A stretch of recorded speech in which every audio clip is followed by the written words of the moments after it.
Moikka ja tervetuloa kanavalle. Tänään mä ajattelin esitellä teille mun uusimman retkiruokareseptin kana- ja kuskusia kookoskermakastikkeessa. Mut sen pidemmittä puhetta, katsotaan mitä reseptiin tulee ja miten tää ruoka valmistetaan. Eli reseptiin tulee 30 grammaa eli desilitra kuivattua ja revittyä kanaa, 75 grammaa eli 1 desilitra kuskusia, puoli desiä eli 25 grammaa kuivattua hernemaisipaprikaa tai vastaavia vihanneksia, puoli desiä eli 20 grammaa kookosmaitojauhetta, sen lisäksi puoli teelusikallista suolaa, teelusikallinen karrijauhetta, teelusikallinen valkosipulijauhetta ja teelusikallinen, tai jos ei siedä väkeviä ruokia, niin vähän vähemmän, niin kajanenpippuria. Sen lisäksi, jos haluaa lisätä ruokaa, öljyä, niin voi pakata sitä erikseen mukaan tämmöisessä pienessä pullossa. Ja nämä pakataan sitten lopuksi 2 minigrippi- tai tuplispussiin. Aloitetaan lisäämällä isompaan pussiin ensin kana, sitten kuskus ja kookosmaitojauhe. Pussi on hieman ylimitoitettu aineksille siltä varalta, että ruoka kylmäliotetaan kypsentämisen sijaan, jolloin pussiin on jäätävä riittävästi tilaa turpoavalle ruoalle. Tänään kuitenkin haluan kypsentää ruoan, minkä takia pakkaan kasvikset erilliseen pienempään pussiin, sillä niiden täytyy ennallistua ennen ruoanlaittoa. Tai ainakin herneet jäävät koviksi ja tarttuvat ikävästi hampaisiin ilman esikäsittelyä. Lisätään ensin isoon pussiin teelusikallinen kajanipippuria,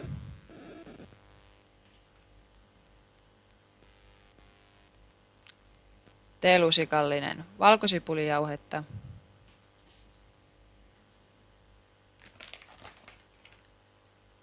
teelusikallinen karrijauhetta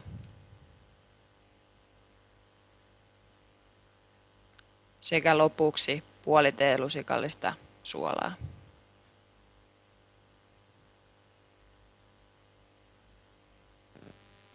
Tämän jälkeen suljetaan pussi huolellisesti sekä poistetaan ylimääräiset ilmat pussista.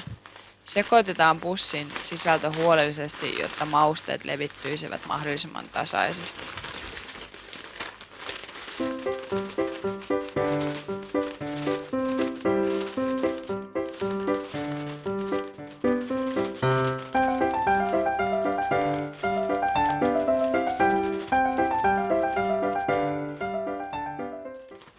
Huolellisen sekoittamisen jälkeen lisätään kasvikset isomman pussin sisään ja puristetaan ylimääräinen ilma pois pussista. Annos painaa pakattuna 155 grammaa, sisältää 638 kilokaloria, joka koostuu 38 grammasta proteiinia, 68 grammasta hiilihydraattia sekä 23 grammasta rasvaa. Noin reilu tunti ennen ruoanlaittoa kannattaa kasvikset laittaa ennallistumaan, jotta ne ehtivät pehmentyä tarpeeksi. Sama aika koskee myös kylmäliottamista. Huomaa kuitenkin, että kylmäliottaessa tulee ruoka sekoittaa hyvin heti veden lisäämisen jälkeen, jotta etenkin kookosmaitojauhe ei pääse paakkuuntumaan. Kasviksille riittää kaataa noin pari senttiä vettä pussin pohjalle, minkä jälkeen ylimääräiset ilmat kannattaa poistaa pussista. Lisäksi kannattaa varmistua siitä, että pussi tulee suljettua huolellisesti. Pussi kuitenkin pakataan takaisin isomman pussin sisään, joten jos se pääsee vuotamaan, niin mitään sen suurempaa vahinkoa ei onneksi pääse käymään. Tilan säästämiseksi kannattaa vielä puristaa ylimääräiset ilmat ulos pussista. Kun kasvikset ovat ennallistuneet, mitataan kattilan pohjalle 2 desilitraa vettä. Mikäli esiliotettuihin kasviksiin on jäänyt huomattamaan väärä vettä, voi määrän vähentää tästä. Tämän jälkeen riittää vain kiehottaa vesi, minkä jälkeen kattila poistetaan keittimeltä ja ainekset lisätään kattilaan. Koska ruokaa ei tarvitse hauduttaa keittimen päällä, vältytään mahdolliselta pohjaan palamiselta, mikä vuorostaan on mukavaa reissussa, kun ei tarvitse hampaatirvessä jynsätä kattilaa pusikossa.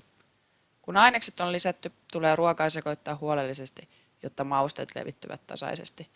minkä jälkeen ruoan annetaan hautua 5-10 minuuttia välillä sekoittaen. Kun ruoka on hautunut, voi siihen halutessaan lisätä lorauksen öljyä, minkä jälkeen ruoka onkin valmis nautittavaksi. Tällainen video tällä kertaa. Mikäli päätät kokeilla reseptiä, niin kerro ihmeessä mielipiteesi kirjoittamalla se kommenttikenttään. Mä kiitän videon katsomisesta ja nähdään taas ensi videolla.